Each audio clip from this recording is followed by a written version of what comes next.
तर आपल्याला काय करायचं आता ही ताई ही स्वतः तुझं इंट्रोडक्शन दे.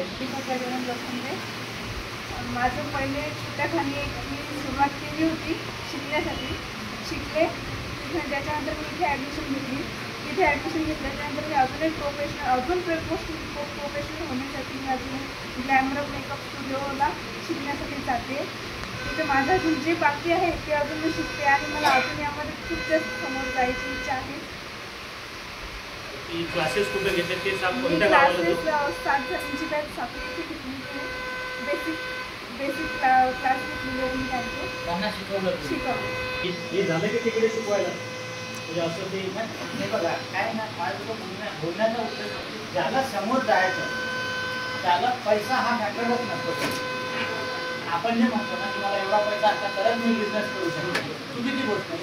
कारण याचं तुमच्या बॅचमध्ये तुमचं एक उदाहरण आहे की ज्यांनी स्वतः शिकलं नंतर दुसऱ्याला शिकवलं आणि दुसऱ्या पूर्ण इन्कम जनरेट केला आणि स्वतः ज्या कमी स्वतः राहिलेल्या आहेत त्या पूर्ण करण्याचा प्रयत्न करत आहे. वेल ट्रेन त्यालाच म्हटलं जातं की जे ते जी कमी आपल्यात आहे त्याला सुधारतं. हा मॅडम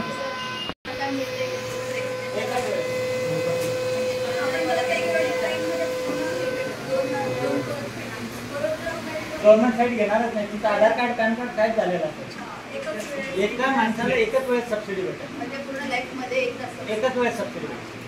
हां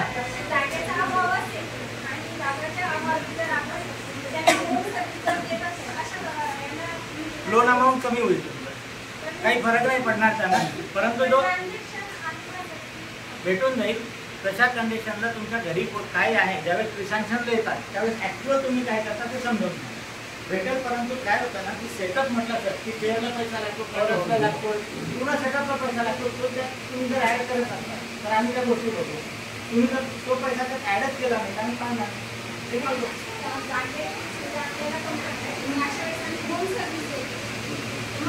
रिक्वायरमेंट काय असेल तुमची 2 लाख तर रिक्वायरमेंट जाणार नाही पक्का.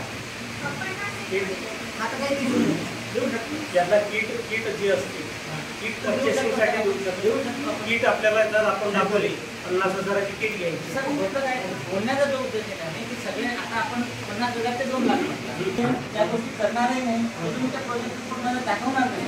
पेक्षा काय त्याच्यामध्ये 2 भेटलं पाहिजे पण सूट पेस नाही. म्हणून त्यांना म्हटलं रिक्वायरमेंट काय